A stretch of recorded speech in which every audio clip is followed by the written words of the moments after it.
ఈ సీటు మన సీటు. మొదటి నుంచి గులాబీ జెండా పుట్టినప్పటి నుంచి ఈ సీటు బీఆర్ఎస్ పార్టీ ఇచ్చింది. అది దిలీప్ గారు కావచ్చు, పల్లా రాజేశ్వర రెడ్డి గారు కావచ్చు, రేపు రాజేష్ రెడ్డి గారు కావచ్చు. ఖచ్చితంగా ఈ సీట్ మనది. మీరు పల్లా గారిని వేసిన ఓటు వృధా కాలేదు. పల్లా గారిని 2 సార్లు గెలిపించారు. ఆయన మీ కోసం, నిరుద్యోగుల కోసం, కాంట్రాక్ట్ ఉద్యోగుల కోసం, కాంట్రాక్ట్ లెక్చరర్ల కోసం, ఉపాధ్యాయ ఉద్యోగ సమస్యల కోసం నిరంతరం కృషి చేసి మీ అందరి పక్షాన పనిచేసి మంచి పేరు తెచ్చుకున్నారు. పల్లా ఎట్లయితే పనిచేసినాడో రాకేష్ రెడ్డి గారు కూడా అంటే బాగా పనిచేయగలిగే మంచి విద్యావంతుడు, బాగా పనిచేసి మీ అందరికీ అందుబాటులో ఉండగలుగుతాడు. ఆలోచించండి.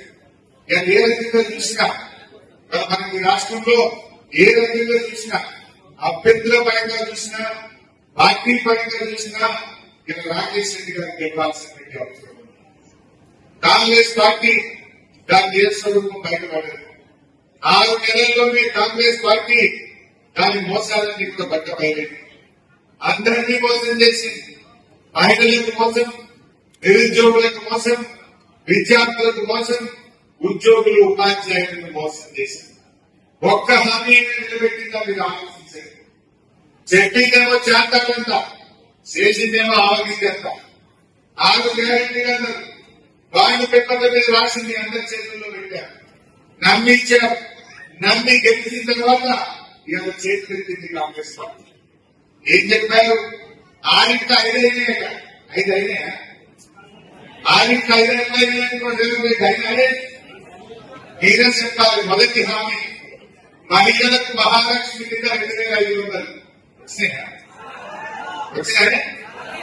రెండవ హామీ రైతులకు 7500 రైతు భరోసా, 2 లక్షల రుణమాఫీ, 500 బోనస్, కౌలు రైతులకు 12,000 వచ్చినాయి. కన్నా మూడవ హామీ అవ్వాతాతలకు 4,000 పెన్షన్ వచ్చినారే.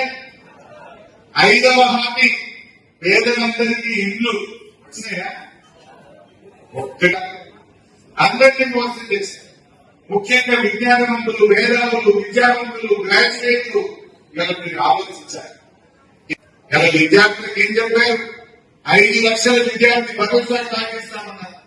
అమ్మాయిలకు స్కూటీలు ఇస్తామన్నారు. భరోసా కార్డు లేదు, స్కూటీ ముచ్చట లేదు. నిరుద్యోగ యువతకు ఏం చెప్పారు? 4,000 నిరుద్యోగ వృద్ధి ఇస్తామన్నారు. అంతేకాదు నిరుద్యోగులకు మెగా డిఎస్సీ ఇస్తాం, 2 లక్షల ఉద్యోగాలు ఇస్తున్నాం, ₹1 ఫీజు లేకుండా మీరు దరఖాస్తులు పెట్టచ్చు అన్నారు. ఒక్కటన్నా అమలైందంటే ఇలా ఒక్క ఉద్యోగ నోటిఫికేషన్ ఇచ్చారా? మరి ఏం చెప్పారు?